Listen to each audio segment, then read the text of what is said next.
அன்பிற்குரிய சகோதர சகோதரிகளை, ஒரு 3 நாட்களுக்கு முன்னாடி ஒரு விசித்திரமான ஒரு சம்பவம் வந்து நம்ம நாட்டில் நடந்திருக்கு. என்ன சம்பவம்னு கேட்டால், ஒருத்தன் என்ன செய்கிறான்னா, ஒரு இளம் பெண்ணை வந்து பாலியல் பலாத்காரம் செய்கிறான்.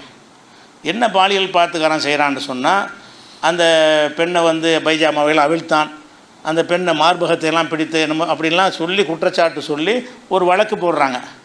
அந்த வழக்கில் அவன் வந்து குற்றவாளின்னு சொல்லி கீழே நீதிமன்றத்தில் தீர்ப்பளிச்சிடுறாங்க. அதை எதிர்த்து அவன் என்ன செய்கிறான்னு கேட்டால் ஹைகோர்ட்டுக்கு வர்றான். ஹைகோர்ட்டுனா உயர் நீதிமன்றம். அதை அந்த அளவுக்கு அவன் அளவை விட அறிவாளிகள் இருக்கிற ஒரு நம்ம நினைக்கிறோம்ல, ஹைகோர்ட்னா இல்லை அறிவாளிகளாக இருப்பாங்க, கீழ் நீதிமன்றத்திலாம் அறிவாளி கம்மியாக இருப்பாங்க நம்ம நினைக்கிறோம்ல. இதை நம்பி என்ன செய்கிறான், அவன் வந்து ஹைகோர்ட்டுக்கு போகிறான். அந்த ஹைகோர்ட் நீதிபதி என்ன செய்கிறான்னு கேட்டால், இவங்களுக்கு கொடுத்த தண்டனை சரியில்லை, மார்பகத்தை ஒரு பெண்ணுடைய மார்பகத்தை பிடிக்கிறதெல்லாம் பெரிய பாலியல் சீண்டல், அதெல்லாம் பைஜாமா அவிழ்த்து அதில் என்ன இருக்குது, இதெல்லாம் சும்மா அத்துமீறல் பொண்ணை யூட்டிசிங் பண்ணுறான்ல, அந்த மாதிரி இதை எடுத்துக்கிறணுமே தவிர இதை வந்து நீங்கள் வன்கொடுமைங்கிற அளவுலலாம் என்ன செய்யக்கூடாது, பாலியல் வன்கொடுமைன்றலாம் இதை எடுத்துக்கிற முடியாது அப்படின்னு சொல்லி என்ன செய்கிறான்னு கேட்டால் அந்த நீதிபதி தீர்ப்பளிக்கிறார். அதாவது இவர் விடுதலை செய்கிறார். இந்த மாதிரி வேலை செஞ்சால வந்து என்ன செய்கிறாரு, இதெல்லாம் பாலியலில் வன்கொடுமையில் வராது இப்படின்னு எவனாச்சும் சொல்லுவானா? இப்படி வந்து ஒரு பெண்ணை வந்து தனியாக மதகுக்கு அடியில் கூட்டிகிட்டு போய் அந்த ஆடையெல்லாம் அவிழ்த்து மார்பகத்தனம் பிடிச்ச அமுக்கணும் என்றெல்லாம் அந்த புகாரில் அந்த பெண் தரப்பிலிருந்து எழுதப்பட்டிருக்கிறது. அப்படி இருக்கும் பொழுது அப்படி சம்பவம் நடக்கலை அப்படி தீர்ப்பளித்து அது ஒரு கணக்கு. விசாரித்து பார்த்த வகையில் பொய்யாக சொல்கிறார்கள் அப்படின்னு அது ஒரு கணக்கு. குற்றச்சாட்டு இருக்குது, அது ஒத்துக்கிறார் நீதிபதி, ஆமாண்டு. ஆனால் இதனால் என்ன இருக்குது, இதெல்லாம் ஒரு பாலியல் வன்கொடுமையான்னு கேட்குறாரு. இது பாலியல் வன்கொடுமை இல்லைன்னா வேறு எது பாலியல் வன்கொடுமைன்னு தெரியல.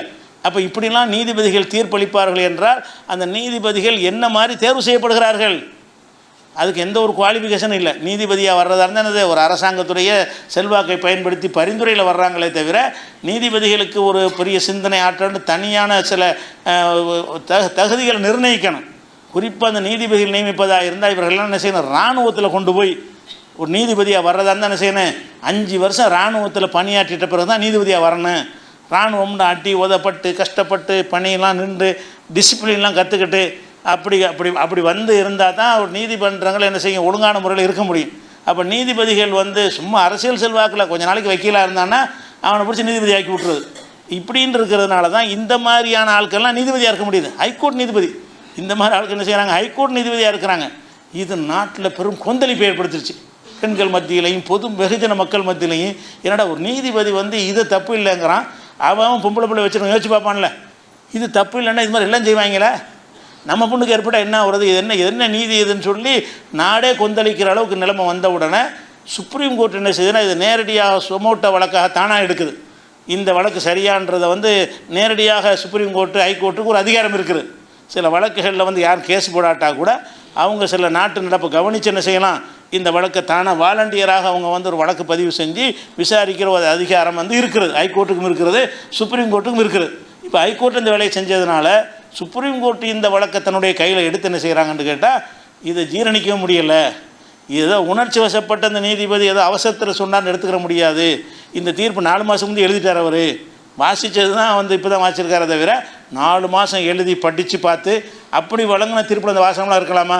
இதை பேச்சு வாக்கில் சொல்லும்போது இந்த வார்த்தையை பயன்படுத்தினார்னு செய்கிற ஒரு டங் ஸ்லிப்பில் சொல்லிட்டாரு, அப்படி எடுத்துக்கொள்ள முடியலை அது என்ற காரணத்தினால் இவருடைய தீர்ப்பை வந்து நம்ம ரத்து செய்யலாம். ஒரு உணர்வற்றவராக இருந்திருக்கார் அவர். எந்த உணர்வு அற்றவன் எப்படி இருப்பானோ அது மனிதனாகவே இருக்கலைங்கிற மாதிரி சொல்லுது சுப்ரீம் கோர்ட். என்ன சொல்லுது, ஒரு மனித உணர்வு அற்றவராக இந்த நீதிபதி இருந்திருக்கிறாரு, ரொம்ப வேதனைப்படுறோம், ஹைகோர்ட்டுடைய தீர்ப்பை ரத்து செய்வதற்கு நாங்கள் வேதனைப்படுறோம், ஆனால் இந்த வழக்கில் அதுக்கு எந்த வழியும் கிடையாது என்று சொல்லி அந்த தீர்ப்பை ரத்து பண்ணிட்டாங்க.